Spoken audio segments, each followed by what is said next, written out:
pretty much as long as Santa has been Santaing, kids have been trying to send him messages through various means, including, of course, the written form. But when these written messages are mailed, what do the post offices the world over actually do with the letters? Well, it turns out some rather interesting things in some regions, such as in the United States, where a letter to Santa addressed correctly actually has a decent chance of not just getting answered by a letter from Santa, but also with some or all of the gifts requested being mailed to the child who wrote the letter if the family could use the help that Christmas. So how does this work? Well, hitch up your reindeer, get out your lunge whip and ho-hos, and let's go to town on this one, shall we?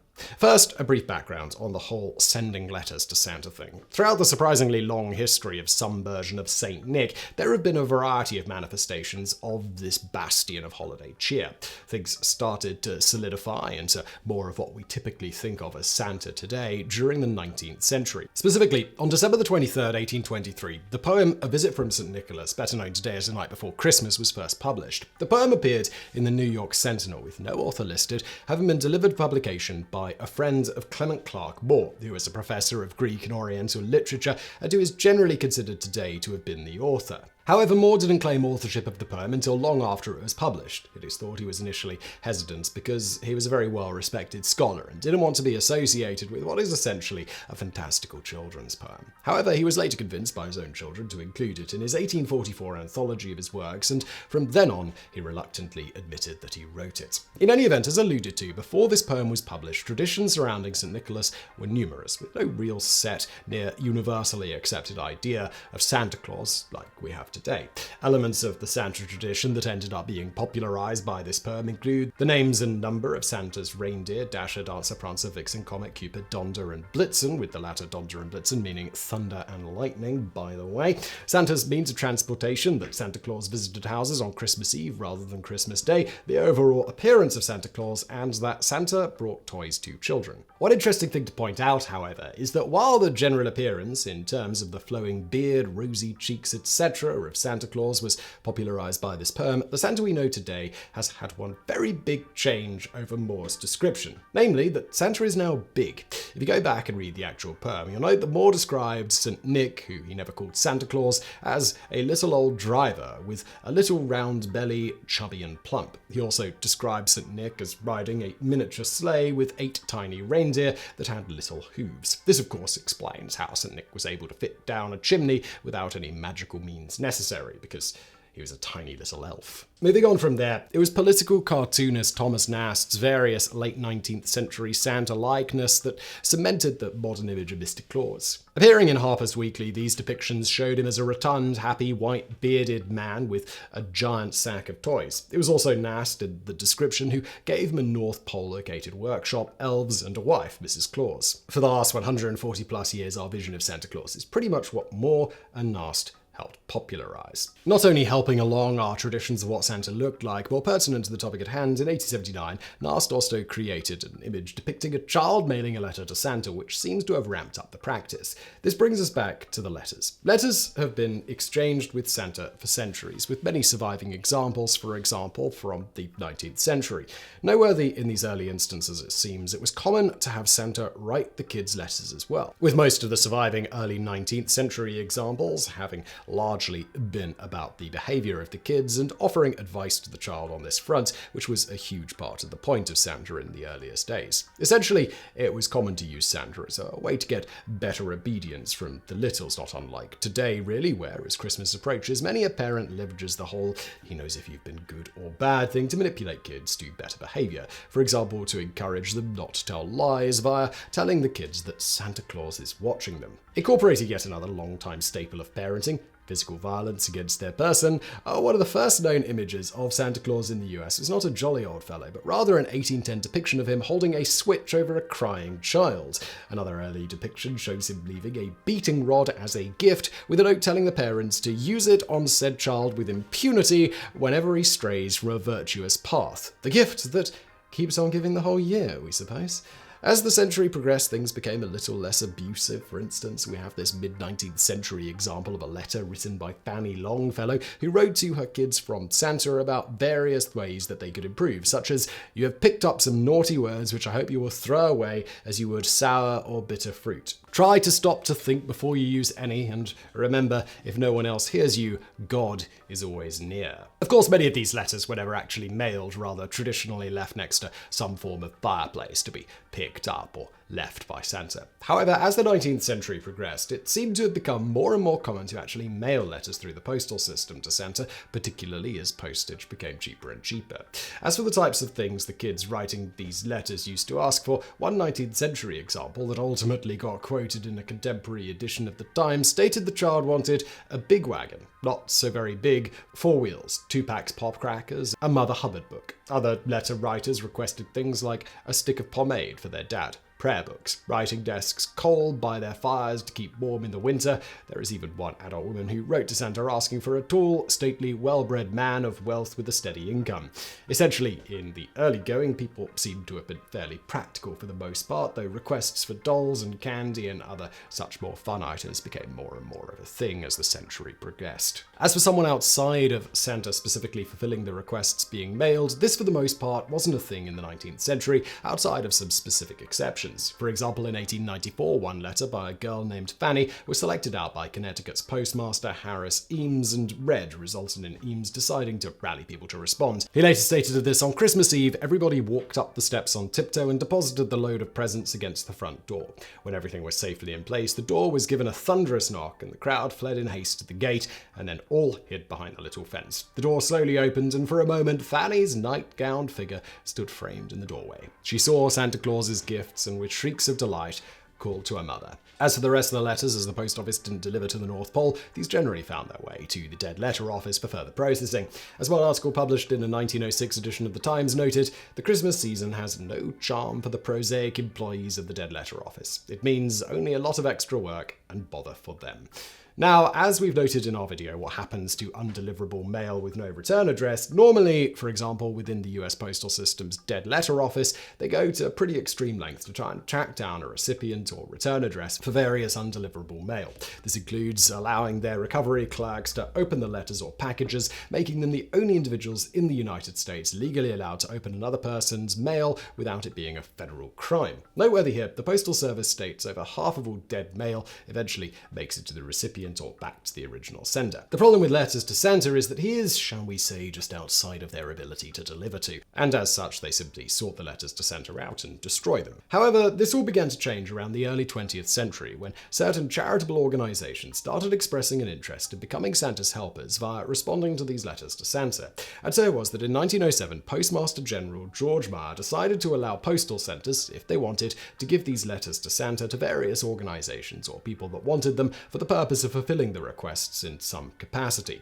While, again, technically it's illegal to open someone else's mail, when it comes to letters to Santa, nobody seemed intent on prosecuting anybody who opened these. However, because humans like to complain about every little change, no matter how positive the intent, there was nonetheless considerable backlash about this after the fact. Thus, the following year, Postmaster General Meyer decided not to continue the experiment, and the letters then were funneled once again to the Dead Letter Office and ultimately destroyed. However, deciding listening to the minority's negative Nanciness wasn't a good general policy, in 1911 a new Postmaster General, Frank Hitchcock, decided to renew the program and decreed that any letters addressed plainly and unmistakably to Santa Claus be sent to responsible institutions or individuals. By 1913, this became a permanent thing. However, once again, not without controversy, with various individuals over the years attempting to ruin the fun for everybody. Chief among them was a not-so-fine fellow by the name of John Gluck. Gluck helped found the Santa Claus Association in 1913, with the organization functioning as a sort of middleman between kids and Santa via the US Postal Service, collecting funds and gifts to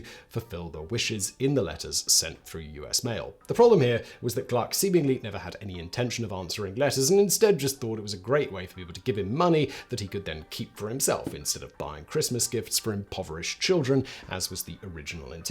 As for the scope of the massive sum of money he stole from children over the course of about a decade and a half, in 1915 alone, he conducted a fundraiser which raised $300,000, about $5 million today, for a new building for the growing association, and then proceeded to pocket most of the money. He continued to collect massive sums of money every year until the fact that he was keeping most of the money was discovered in 1928. Naturally, USPS ended their association with the organization, though Gluck got off scot-free and afterwards simply moved with his wife to Florida, where he started a real estate company. He ultimately died in 1951 at the age of 73 and has since no doubt been roasting in hell as a guest of Krampus the Christmas demon. Despite such controversies, the USPS program, now called Operation Santa, has endured with great success at what it is actually intended to do, helping Santa make Christmas morning a little nicer for impoverished kids. Fast forward to the 1960s, Johnny Carson helped further popularize the whole thing via reading off such letters on The Tonight Show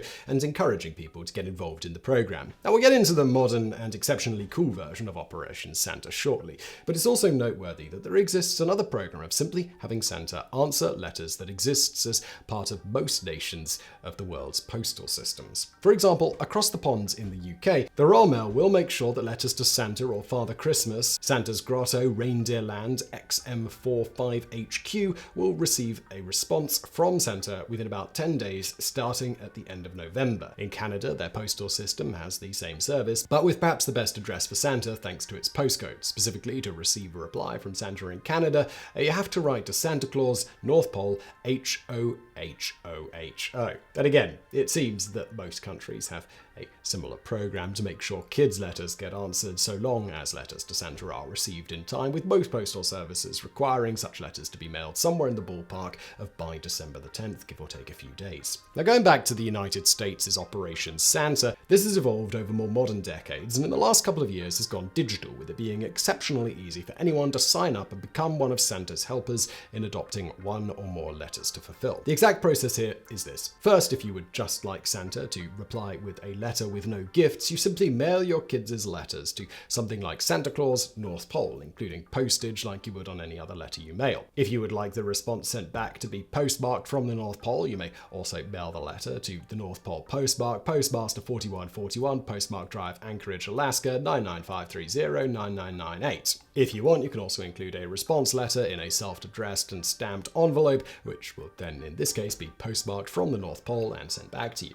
However, if you're a parent who really needs to make sure Santa hits your house on Christmas, you can instead address your kid's letter to Santa Claus, 123 Elf Road, North Pole, 88888. They also recommend making sure to put all your kids' letters into one envelope, so if the letter gets accepted by one of Santa's helpers, every kid in the house gets a response. Further, they strongly recommend that you include a letter from you, the parent, describing your family situation in detail and what you could use some help with and why, as well as the names and ages of your children, any relevant clothing and shoe sizes, etc. All of this significantly increases the odds of your kids' letters getting fulfilled, at least in part. One thing that will not increase your odds is mailing many such letters from the same household, as their system will pick up on the fact and reject multiples. From there, these letters are processed via scanning and redacting any and all identifying information. They are then placed in a database accessible online, where Santa's helpers can go and access them to see if there are any letters that they might like to volunteer to take care of on some level, with each helper able to take up to 15 such letters if they so choose. The helpers are also free to fulfill the requests in whatever way they please. On that note, once the helper opts into accepting the handling of the letter, they then purchase and mail up to 6 packages to the child's home via US Priority Mail. You might at this point wonder how Santa's helpers can mail to some anonymous family out there. Well, once you accept a letter to Santa, you are sent a QR code, which the USPS's system uses to identify what address to ultimately deliver the packages to, without anyone but the Postal Service knowing where it's going. Noteworthy here, it's also completely anonymous on the sender side as well. You are, after all, Santa's helper, so the gift ultimately came from Santa in the system. In this way, tens of thousands of children each year in the United States who write to Santa directly receive their gifts from Santa via USPS and Santa's helpers.